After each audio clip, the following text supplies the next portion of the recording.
우리는 계속해서 속죄죄의 규례에 대한 말씀을 보고 있습니다. 어제는 통치자 중에서 죄를 지었을 경우와 백성 각 개인이 죄를 지었을 경우에 드리는 그 속죄죄를 말씀하고 있었습니다. 통치자와 평민의 속죄죄 규례는 제사장과 회중 전체의 속죄죄 규례와 다른 점이 몇 가지 있었습니다. 그 중에서 제물이 다른 것은 누구의 죄가 더 크고 작기 때문이 아니라 직분에 따라 죄의 영향력의 차이가 있기 때문이라고 했습니다. 그리고 희생제물에 피를 바르는 곳이 다른 것은 제사장과 회중은 하나님과 결탁되어 있기 때문이고, 제물을 먹는 이유는 제사장이 백성의 죄의 짐을 함께 지고 가야 하기 때문이라고 했습니다. 오늘 본문은 속죄제의 규례에 대한 마무리 부분입니다. 여기서는 어떤 경우에 속죄제를 드려야 하는지에 대해서 실제적인 예를 들고 있습니다. 속죄제는 재판정에서 증언을 거부한 경우와 또 부정한 것을 접촉했을 때, 그리고 잘못된 맹세를 했을 경우에 이 죄를 깨닫게 되면 이제 회개를 하고 하나님 앞에 드리도록 했습니다. 그리고 평민 중에서도 가난한 사람의 속죄제 규례에 대해서 말씀을 하고 있습니다. 속죄제로 양이나 염소조차 드릴 수 없는 가난한 사람들에게는 비둘기 둘 또는 고운 에바 밀가루 10분의 1을 이 제물로 속죄제로 드리도록 하고 있습니다. 이런 규례를 통해서 우리는 속죄제를 통해서 하나님이 원하시는 것은 제물이 아님을 알 수가 있습니다. 그렇다면 속죄제의 목적이, 근본 목적이 무엇인지 오늘은 속죄제의 목적이라는 제목으로 말씀을 살펴보도록 하겠습니다. 첫째로 속죄제의 목적은 죄를 깨닫는 자가 드리는 것입니다. 3절 하반절과 4절 하반절입니다. 제가 읽어보겠습니다. 깨닫는 대로 그 죄를 속하여야 한다. 4절 하반절에도 뒤늦게 알고서 자기의 죄를 깨달으면 그 죄를 속하여야 한다. 깨달았을 때는 그 죄를 속함받아야 한다는 말씀을 하고 있습니다. 그렇다고 해서 깨닫지 못한다면 그 일이 죄가 되지 않는다는 것은 아닙니다. 세상의 법정에서도 깨닫지 못할 때, 알지 못할 때 과실치사라는 그런 처벌이 있지 않습니까? 그래서 모르고 한 일이지만 자신이 한 일로 인해서 사람이 죽었다면 그것으로 인해서 처벌을 받게 된다는 말입니다. 자신이 범죄한 사실을 알든지 모르든지 그것은 죄입니다. 오늘 본문 2절에서도 누구든지 부정한 모든 것, 곧 부정한 들짐승의 죽음이나 부정한 집짐승의 죽음이나 부정한 길짐승의 죽음에 몸이 닿았을 경우에는 모르고 닿았다고 하더라도 그는 부정을 탄 사람이므로 깨닫는 대로 그 죄를 속하여야 한다라고 말씀하고 있습니다. 여기서는 모르고 닿았다고 하더라도 그는 부정을 탄 사람이라고 말을 합니다. 죄를 깨닫지 못한다면 회개할 수가 없습니다. 죄를 깨닫게 되면 그 죄책감이 생기게 되는데 속죄제를 드림으로 그 죄책감으로부터 자유함을 얻을 수 있게 해주는 것입니다.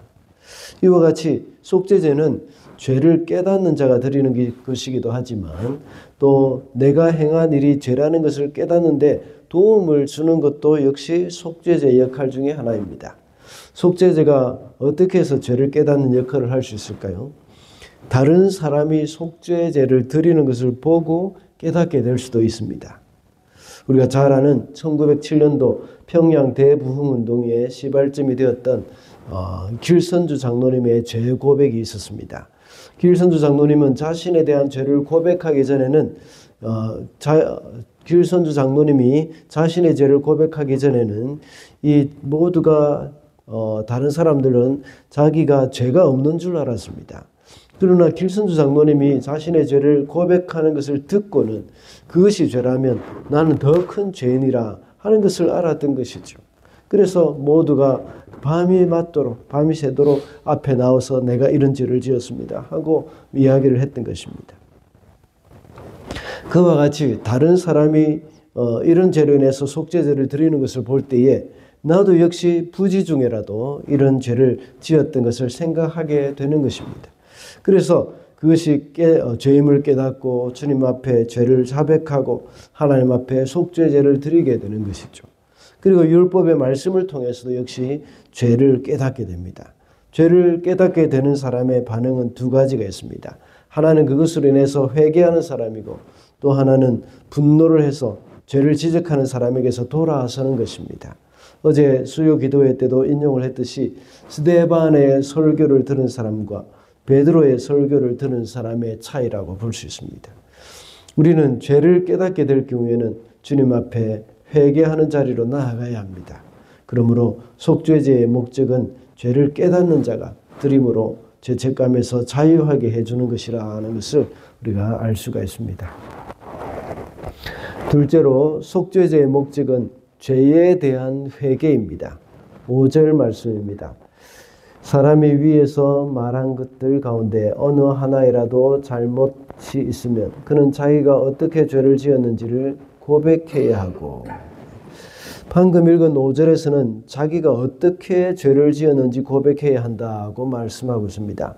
그리고 어제 우리가 살펴본 4장의 말씀에서 재물을 가져온 사람이 그 재물 머리에 손을 얹어 말을 하고 있습니다. 손을 얹으라고 말을 하고 있습니다. 그것이 자신의 죄를 고백하는 그런 행위입니다.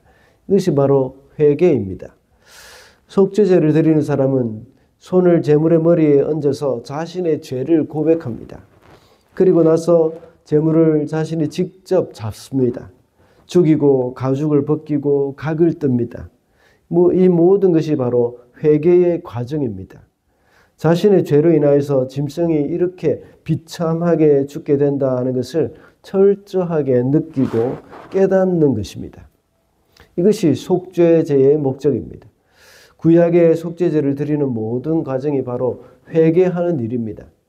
이것을 통해서 속죄제를 다 드리고 나면 그의 마음은 자유함을 얻게 되는 것입니다. 우리가 하나님의 말씀으로나 성령의 깨우침으로 죄를 지적받게 되고 깨닫게 될 경우에 그 죄를 놓고 기도해야 합니다. 5절의 말씀과 같이 하나님께 기도하면서 자신이 어떤 죄를 지었는지 하나님께 정직하게 고백하는 것이 회개의 과정입니다. 이런 사람들은 결코 또다시 같은 죄를 짓고 싶은 마음이 없어질 것입니다. 그래서 그 죄를 미워하게 되고 죄 짓는 것이 두려워지게 되는 것입니다. 이렇게 해서 마음의 변화가 일어나게 되는 겁니다. 마음의 변화가 일어날 때는 삶의 변화도 역시 일어나게 마련입니다. 이것이 바로 회개입니다. 마지막으로 속죄제의 목적은 죄에 대한 용서입니다.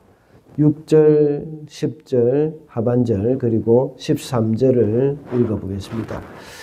6절 하반절입니다. 제사장이 속죄 제물을 바쳐서 그의 죄를 속하여 주면 그는 용서받는다. 또 10절 하반절입니다.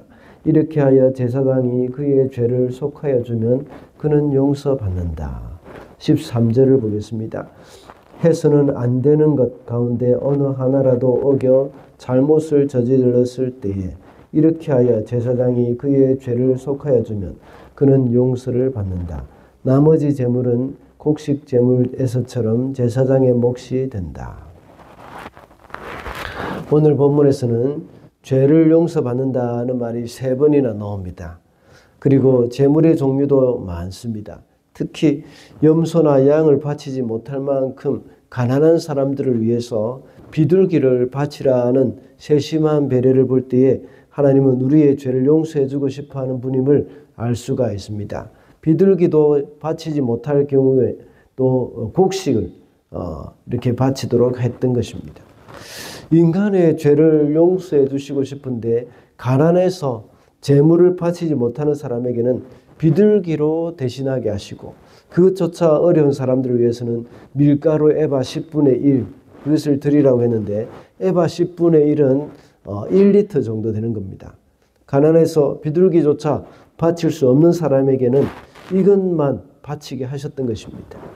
그렇다면 우리가 용서받지 못하는 이유는 무엇이겠습니까? 죄를 회개하지 않고 버티기 때문입니다.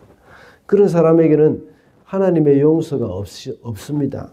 마치 자식을 혼내는 부모가 잘못했다고 말만 하면 모든 것을 용서해 줄 준비를 하고 있는데 자식은 끝까지 잘못했다는 말을 하지 않고 버티는 것과 같습니다. 그럴 때 부모의 마음은 얼마나 안타깝겠습니까? 이것이 바로 하나님 아버지의 마음입니다. 겸손하게 주님 앞에 나오기만 하면 되는 것입니다. 하나님은 우리의 죄를 용서해 주고 싶어 하십니다. 그러나 일방적인 용서는 참된 용서가 아닙니다. 죄에 대한 진지한 회개가 있어야 합니다. 그렇게 할 때에 하나님의 용서가 있고 그 용서로 인해서 우리는 자유함을 누릴 수가 있게 되는 것입니다.